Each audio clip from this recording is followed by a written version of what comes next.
Di tanah Spielberg, Austria, kala mentari menyinari lintasan baja, deru mesin bersahut nyaring bagai petir di siang jelaga.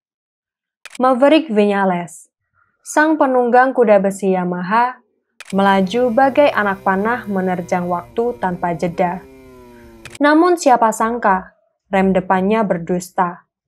Pada lap ke-16, saat melaju dengan kecepatan hampir 230 km per jam di lintasan lurus sebelum tikungan 1, rem depan YZR M1 benar-benar gagal berfungsi.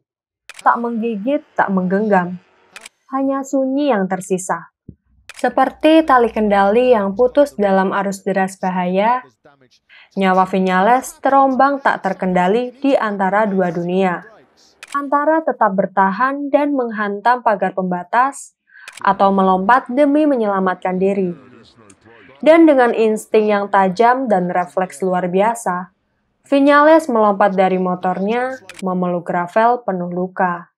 Motornya meluncur tanpa pengemudi dan menabrak pagar pembatas, terbakar hebat, dan menciptakan kepulan asap dramatis yang membuat balapan diberi bendera merah. Petugas berlari, jantung dunia seakan terhenti.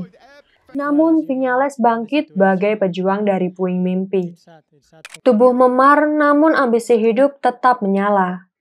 Satu lompatan yang mampu ngebuat satu pedok bertanya, kenapa rem sang juara bisa sekarat di tengah laga? Yamaha pun mengaku dengan muka tertunduk malu. Karena sang pembalap pakai rem lama di trek penuh ujian waktu. Insiden Maverick Viñales ini ternyata bukanlah satu-satunya kasus pembalap melompat dari motor karena kegagalan teknis atau alasan keselamatan ya sob. Sebelumnya di tahun 2011, Marc Marquez pernah melompat dari motornya dalam sesi latihan saat rem mengalami malfungsi. Namun kecepatan saat itu jauh lebih rendah dari kasus Viñales. Lalu Rande Depuniat juga pernah nih terjatuh dari motor dalam kecepatan tinggi sampai mengalami cedera parah setelah motornya mengalami kerusakan teknis saat masuk tikungan. Meski bukan lompatan disengaja, kondisi teknis yang buruk jadi penyebab utama. Dan yang paling ngeri ya masih di GP Austria 2020. Tepatnya 2 minggu sebelum insiden Viñales melompat dari motornya.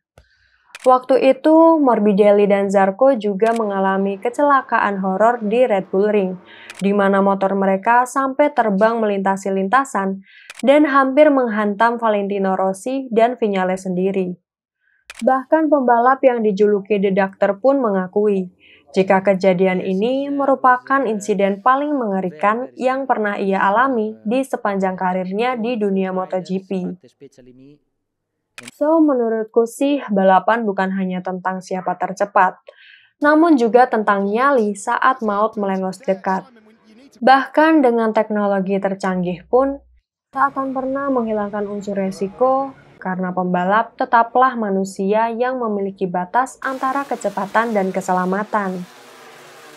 Termasuk dalam momen Viñales tadi ya sob.